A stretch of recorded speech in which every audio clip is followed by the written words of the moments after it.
Welcome back, brothers. This is going to be an absolutely great one. I'm so excited to get into this topic. This topic single-handedly changed my life in 2022. The fact that I was not taught this in my whole 20 years of school is absolutely mind-blowing. 2022, I was at University of Iowa, paid 40 grand to go there, joined a fraternity, was living the college life, right? Drinking on the weekends, doing my work, going to the gym here and there, but I was not happy at all. I was not happy. Didn't have a very strong drive to live or do anything that would push me forward as an individual. And the reason being is because I was abusing my dopamine and I didn't even realize it. First and foremost, what is dopamine? It's this right here, my little drawing. This is the molecule of dopamine. Dopamine is responsible for pursuit, drive, and motivation, and a good amount of confidence as well. Huge misconception about dopamine is that it is the molecule of pleasure, right? Not exactly. What it is the molecule of pursuit of pleasure, right? The expectation of pleasure is where dopamine comes from. And a lot of times that expectation is more pleasurable than the experience itself, right? You'll hear a lot of people who make it at the end. They get the girls, they get the, the status, the wealth, the success, whatever it may be. And they say, it wasn't all that great. What was a lot better was the journey, right? Was the pursuit. That's when most dopamine is released. It is not responsible for the actual feelings that you get when you get the pleasure. Now, dopamine is very important because without it, we would die, right? We would kill ourselves through starvation. Without dopamine, we would have no motivation, drive, or pursuit to do anything, including eat, right? And this is proven through studies where they remove all the dopamine from a rat. They have a rat, they take all the dopamine away, and it doesn't even get up to eat its food, and it dies of starvation. Right? So everything we have around us, all the buildings, all the technology, drive for status, success, survival, is all from dopamine. Now, if we have no dopamine, we have no survival, right? And so it's a mechanism that is evolved to keep us alive. Now, back in the day, when we were hunting and gathering in tents in the good old days, we needed dopamine for us to have the motivation to go get the animal, right? Or hunt for the berries, or build a shelter. We needed the will to push past the discomfort that's required to get those things, right? And keep us alive. Now, in our day and age, we have all of that, right? If you're watching this video, you have your survival needs met. Now, what is our dopamine responsible for? Well, dopamine's original mechanism was to get us comfort, to get us pleasure, right? When we got all those things, when we got our survival needs met, that was comfort, that was pleasure. It still has the same responsibility today, except if we have our survival needs met, where do we get our pleasure from, right? For a lot of people, it ends up being the instant gratification, which is why we see depression rates through the roof and go higher and higher every single year, right? We have our needs met more than we ever have before, but somehow we are more depressed than ever, and this answers why. This is the predicament in 2026, is that our biology that was designed to keep us alive in survival situations is the same biology we have now, but because our needs are met, that survival mechanism that's designed to keep us alive is now what is destroying us. It's the same drive for comfort and pleasure. That is the human drive. And if we cannot logically rise above this and we follow that desire, we lead to depression and an unfulfilling, unhealthy life. And so what do? We must rise above our biology at a logical level. We must understand that our programming is not designed to lead to fulfillment, and so we must act accordingly, right? We can't act on our instincts or else we get down a hole of addiction, instant gratification, etc. Right? We have to equip ourselves with the knowledge, system, and tools to not get sucked in. And in order to do this, we must understand the game. We must understand the system. And so let's get into how that system actually works. So let's take, first and foremost, to help us understand, let's take vices, right? Let's use an extreme for sake of understanding. Let's use the vice of cocaine, right?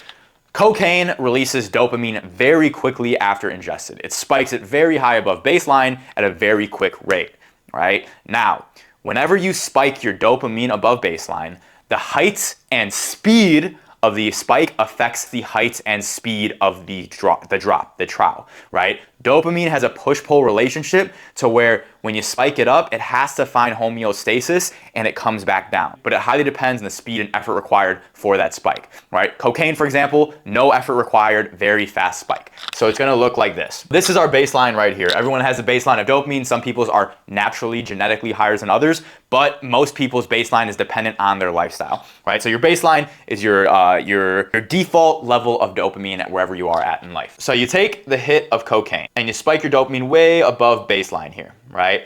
You feel great, you feel pursuit, drive, motivation, very confident, right? When we have high dopamine, we feel confident because we feel alert. Our brain can access vocabulary in a faster and smoother way. And so that's why people like to take cocaine in nightlife, because it makes them confident. So it spikes up really fast. And like I said, the speed and height of the spike equals the speed and height of the drop.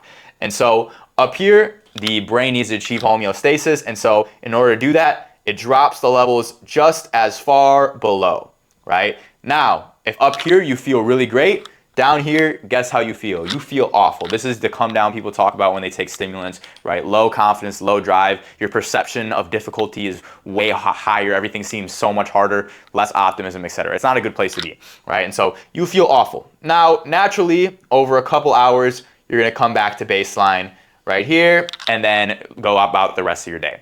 However, when you are right here and you feel awful, your brain and body want to get back to at least here, and they want it fast. And so if you're down here, your brain and body want to get back to here, and they want it fast, right? And so what a lot of people will do is take another bump, right? Boom, spike right back up. Now you're feeling above baseline, not as quite as high as you did before, but you're feeling good again. You're out of that trough. Now, what does your dopamine have to do?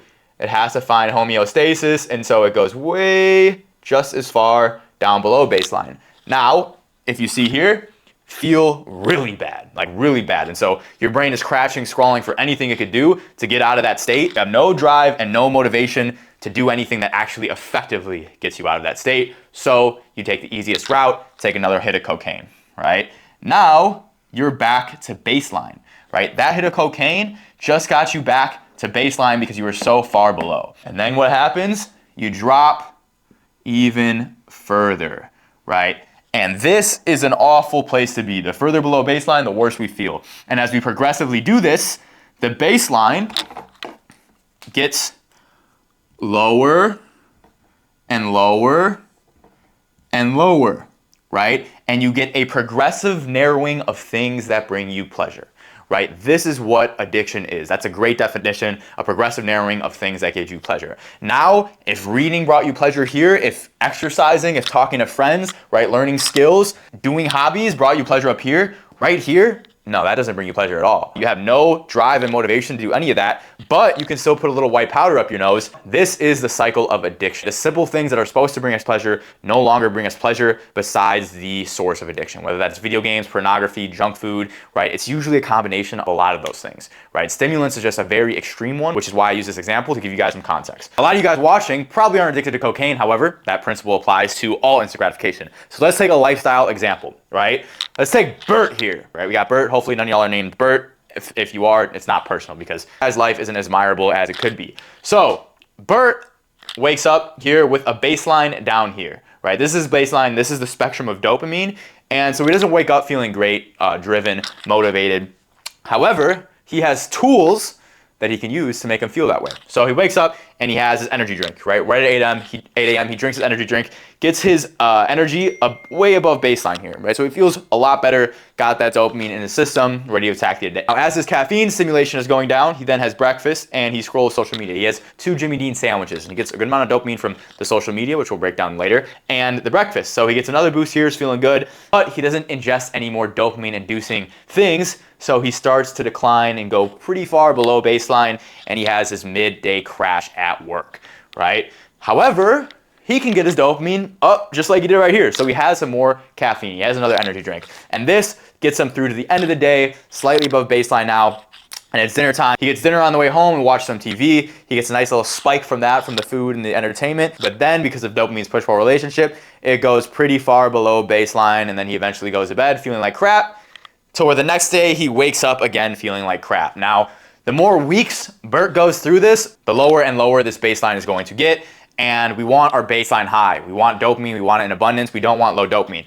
And so Bert is not really happy in life. He's not really fulfilled. He's getting temporary fleeting dopamine from instant gratification, and it really doesn't feel that good anyways because his baseline is already so low, right? You don't want to end up like Bert if you want any fulfillment. Now you take Bill, on the other hand. My nickname in high school may or may not have been Bill. Anyways, his baseline is high, right? A lot higher than Bert. So he wakes up, he already has a baseline and a default setting of motivation and drive ready to attack the day. And also, his expectation of the day is very high because he's fulfilled doing things that are actually pushing forward his life. So he wakes up feeling good, he goes on a walk and gets his morning sunlight, gets a nice prolonged increase of dopamine, great way to start the day, right? Then he goes to work. Now, Bill's job is a lot more taxing than Bert's job. He's a personal trainer, but it's very fulfilling to him and it's difficult. It takes a lot of effort to make sure that he's, keeping the energy up for his clients. And so he's hovering right around baseline, sometimes above, sometimes below. He tries not to use caffeine to push himself through. Some days he may. Finishes up his workday, then he goes to the gym. Now, in the gym, he's getting a nice natural boost of dopamine, endorphins, serotonin, all of it. Feels great. And afterwards, he also keeps that boost of dopamine for a good amount of time, right? Now he gets home and he creates content, right? He wants to have a solid personal brand, spread a good message, and this is what his purpose is. But it takes effort, right? He doesn't like to edit. Sometimes he doesn't have the energy for videos, but he does them anyways. And that effort also produces an increase of dopamine, and then he goes to bed. As Joe repeats the cycle, staying away from this instant gratification, his baseline gets higher and higher and higher, right? And the amount of things that bring him pleasure is insane, right? All of these things would bring Bill pleasure, but he doesn't need to have them, right? Caffeine would take his dopamine all the way up here, whereas caffeine only brings Bert's dopamine right here. And so it's not that he doesn't enjoy these things, it's just that he knows he doesn't want to end up like Bert, right? He wants to stay up here, so he avoids the things that would bring his baseline down, right? This is the fulfilling life. This is how you win in 2026. I just gave 2 examples, but what is the core different in these examples? What is the constant, right? The constant is that Bill gets his gratification and dopamine from effort, from things that take effort beforehand, walking, work, gym, purpose, whereas Bert gets his dopamine from effortless activities, from instant gratification, caffeine, scrolling, more caffeine, entertainment, maybe some pornography in there, maybe some gambling, whatever it may be. And this would be fine if it kept your baseline up here, right? But by doing this, your default state, your constant state becomes despair, brother. Becomes despair. I'm not just demonizing this stuff to demonizing it. I'm demonizing it because it ruins your life, right? It ruins your life. Whereas Bill, all of these things take effort, but guess what? All of these things have created a life for himself that is fulfilling. And so he associates every single one of them with the reward. The effort becomes a reward, and it also builds a life worth living, right? This is what dopamine does, right? A lot of people, most people, the average individual live a life like Bert, maybe a little better, a lot of people worse, right? Some people live up here. If you consume self-development content, which is obviously you probably see a lot of people living this lifestyle, this happy, healthy, right, on top of the world lifestyle, but that's a real small percentage of the population, right? You just see it because that's what's on your feed. That's what you are attracted to. Most people are living like Bert down here, right, in a constant loop of instant gratification and depression. And so if you're up here, congratulations on freeing yourself, but you also need to understand dopamine so that you don't get caught in these pendulums, because we've all been in spots where we're looking like Bill, and maybe we have some days, some weeks, or months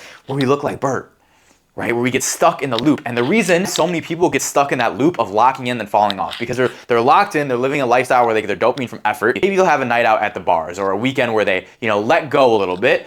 And the weekend looks like this: spike, drop, spike, drop, spike, drop, spike, drop. And then they wake up next Monday with their dopamine a little bit lower, right? And now it's harder to do the things they're supposed to do. Their drive is lower, their motivation is lower. Let me take some caffeine or maybe some Adderall to get myself back up here, feeling like how I used to felt. Oh wait, now I'm even further below baseline. Let me scroll some reels to feel better. Man, now I don't feel good, don't feel motivated, don't feel driven. But I bet that Wingstop will give me a good amount of dopamine. Oh yeah, I bet it does.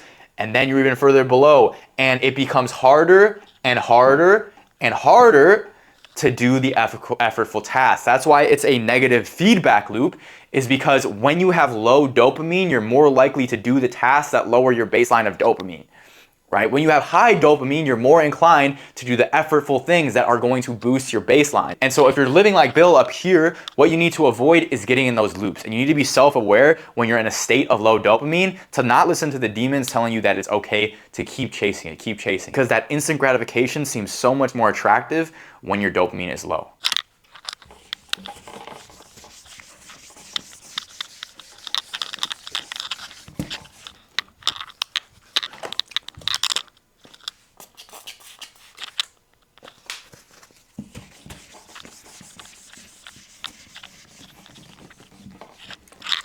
Now I want to give you the best actionable tips to ensure you are living a life where your dopamine is aligned with the person you want to be, right? Now we live in a society where chasing comfort leads to depression and amounting to nothing. However, we live in bodies and have biology where chasing comfort is the default. And so how do we ensure we do not end up like Bert and we stay like Bill? I'm gonna give you guys the best actionable piece of advice I've learned in my own life and as a coach. Number one is going to be understanding dopamine, right? In order to overcome this biology, we have to rise above it consciously. We have to know that these things that bring us discomfort that our biology wants do not actually give us fulfillment, right? And by associating these negative habits with pain, with despair, with lack of fulfillment, the expectation starts to be less attractive. And remember, dopamine is all about expectation. However, if we are associating these habits that push us forward, reading, the gym, business, socializing, they will become more attractive. And if they are attractive and you expect a reward from doing them, you will start to do them. However, if you're starting from a place where your dopamine is fried and your brain has never got the experience or the satisfaction or the rewards from being locked in, it's going to be very difficult. Right? And so please trust me, you have to make a commitment to yourself and you have to repeat yourself in your mind all the benefits of doing the good habits, right? And the reality that even though it takes effort in the moment, it might not be super comfortable in the moment, because you start to get the dopamine, the pleasure, and the reward from the effort when you start associating the effort with the life you want to live. So that's number one, understanding dopamine. Number two,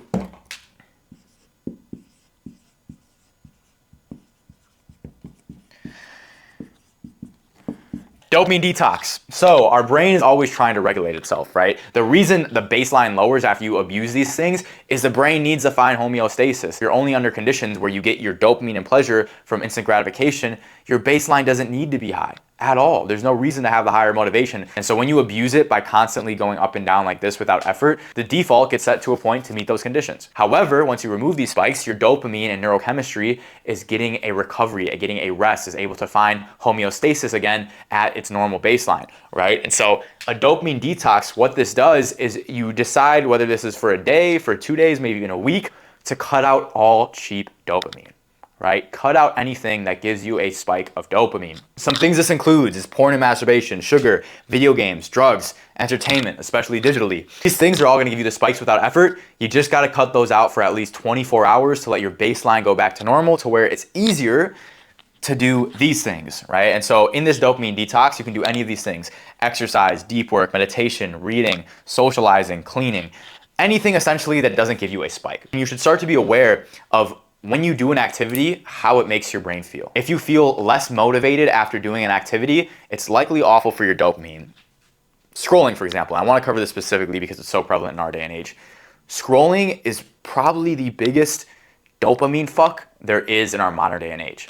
Reason being is because number one, it takes zero effort, and number two, it harps on the expectation for reward. When you scroll, the algorithm is specifically created to give you the biggest dopamine hit with each video. Now, some give bigger dopamine hits than others, right? And you don't know what the next video is gonna be. And so that cycle of mystery and not knowing what to expect harps on the dopamine system so well, which is why it's so addicting and so hard to get off of those apps. It's very unfortunate for me that I care a lot about my personal brand on Instagram, so I cannot delete the app, and it does suck me in very often. I'll go on there to post something and then I'll see something that's enticing, scroll for a second, and I'll get caught in that loop of a dopamine cycle. Every content creator struggles with it to some extent or another, because these robots know how to exploit our reward system.